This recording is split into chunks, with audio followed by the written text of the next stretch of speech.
So last Friday, a game I've been waiting on for years dropped. And to put this into perspective, this game's been in development for so long, I had unfollowed it, forgotten about it, rediscovered the game with a ton of new planned features, only to forget about it a few months later, and then like, oh, I think this might actually just be dead, to unfollow it again, only to find out that it's actually set to launch.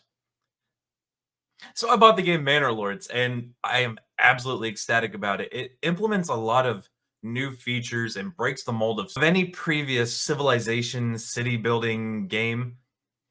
And I love it for those reasons. It doesn't do the same normal thing. It's not the same, oh, you have to build your roads in a straight line. Oh, they have to stick to this grid square. Not the same, oh, you just bring people in and then you build them houses and then they all farm and they all do this, whatever, whatever. It actually breaks a lot of the molds for these games. And if you watch the live stream, you can see as I'm playing the things I discover about this game that I think are absolutely fantastic. But I guess that's the reason why it's taken off on Steam and doing so well, because it does things differently and in a better way instead of some contrived new feature. It just makes the experience smoother. But let's read the article because I'm actually surprised it's doing this well. What is Manor Lords? The new city building sim goes viral as Steam struggles to keep up. Manor Lords crashed its own Steam store page on its very first day in early access as players flocked to the game. But what exactly is this new game taking the industry by storm? It's the next level of city builder. It's what people have to step up. It's definitely not the new City Skylines 2. It is a lot better. I'm actually surprised at how well it worked on launch. 2024 has been filled with unexpected indie smash hits that have briefly taken over the internet. Just look at April's surprise juggernaut content warning. However, Manor Lord's arrival could have been predicted if you were in the know.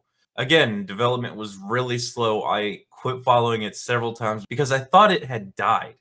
In its first 5 hours into its early access release on April 26, Manor Lords shot up to the fifth most played game on Steam. As of writing, it seems like it's barely hitting its ceiling, passing 173,000 peak players on April 28th. That's on a Sunday.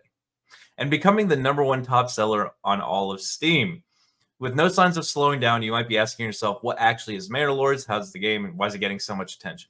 Well, like I said earlier, it's a city building game that has aspects of RTS combat. It's If you haven't played that genre, you don't understand. But I think it adds a lot of features and combines a lot of features that studios have failed to combine earlier, like an RTS feature. And I know somebody's going to be in the comment section, there are plenty of city builders with RTS features. No, there's city builders with janky mechanics calling itself RTS features. The concept behind Manor Lords is simple. It is a city building simulation akin to City Skyline. City Skyline 2 sucks. It absolutely does. And anybody who says it's a great game is absolutely coping because it's still broken to this day. In its approach of a realistic medieval city building sim, it asks players not only to manage the lands that they lord over. A little bit of dyslexia going on there, but also manages things as resources, trade routes, and make sure there are no unchecked expansions that will affect your land. Yeah, there's a whole map that you have to expand to get other resources. It's actually interesting. Like the more I go over every aspect of this game and how they've implemented things, how much of it should have been standard, but it's not. Additionally, being in the medieval ages, you'll need to build an army to protect your territories from rivaling lords or bandits. But of course, establishing armies comes with the cost of your own subjects. If it isn't readily apparent, Manor Lords is attempting to recreate a realistic sim of being a medieval lord, where building a city just isn't about making roads and buildings, but also about carefully balancing resources and manpower.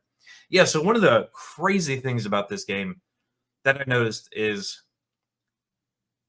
when you're building, it's just not the number of people, it's the number of families.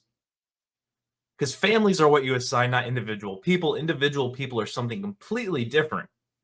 And I know this sounds like there's a lot of weird micromanagement, but it plays really smooth. It's not a ton of micromanagement. It's hard to describe. Go watch a stream where I played it. You also get to watch me freeze people to death by accident because I'm kind of retarded and didn't realize something. However, the lone dev behind the Manor Lords avoids trying to use the term historically accurate, rather trying to find a balance between fun gameplay and realism, as it should be, because anytime a company says historically accurate, I expect it to be utter trash, just because it never is, and it fails at doing two things: being a game and being historically accurate. But how big is Manor Lords? Because with as many people that are playing it and have it on their wish list, doesn't necessarily mean that everybody's going to know about it. Well, it has enough that it's racked up 3 million Steam wishlist 4 days before it's released. That made Manor Lords the most wishlist game on Steam, beating out the likes of Hades 2, Garbage, and Hollow Knight Silksong. I've never played a Hollow Knight. I've seen it. I've never played Hollow Knight. But here's the kicker. And if you're a longtime viewer of this channel, you will know that I always complain about the price of AAA games. And not for myself, but for everybody else. Manor Lords cost $30. As of writing, for the first 2 weeks of its early access, after which it will go up to $40. So it's got a 2 week sale where it's $30. And $40 is still $30 cheaper than a AAA title, not including the DLC, which would realistically be another $100. But I do actually like this game. I think it's a great advancement in the city building. I think it implements a lot of features that were desperately needed that no developer would put in. I think it implements battles and strategy very well. It's not overbearing about how much battles need to happen. It doesn't, well, it does kind of force you to do it, but it doesn't force you to focus on the military aspect as much, but it still gives you that combat feel. The battles themselves are more akin to something you'd expect out of a Total War battle. You know, you get to form the lines, you get to build your units, you get to align them, you get to set them up, you get to give them orders, you get to set them in different stances. But it doesn't feel overbearing. It doesn't feel like a new person who doesn't play city building sims or hasn't played RTSs can't easily figure out what's going on. It's all broken down very well. And and like I said earlier, the city building aspect is really good. I like the fact that roads don't have to be in straight lines. They're not stuck to individual tiles and limiting what you can build, what your build space is. I like that they're free flowing roads, meaning you can actually build things like here in this picture with a circle. You can have a road that winds through the forest into your hunter's camp. But they also actually do snap to the outlines of buildings and farms and things like that. So you can actually square off things after you've built the farm and not have to figure it out while you're doing it. And there's just so many features that in this game that I absolutely love, and the way it works, it just, as long as you read the building titles and what they do, you'll be perfectly fine. I was a dumbass and I was like, oh, well, firewood. We'll make it from the lumbers or the sawmills. Nope, because I was a dumbass and I didn't build a firewood cutter. So people froze to death.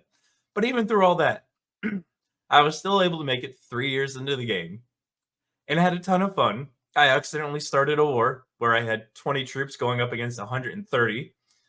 Yeah, that didn't end so well. But I do think it's a really good strategy game. Anybody who's strategy and city building game, and I think anybody who's mildly into it, I think this is a good entry point. And I hope this changes the industry and developers for the years coming, because this is a good base. It's what these games have needed for well over a decade. But guys, if you watch my video, you have the game, or you're thinking about getting the game, let me know in the comments section. But while you're there, make sure you smash that like button, make sure you subscribe, make sure you share this one out. And until the next one, guys, be easy like sleazy.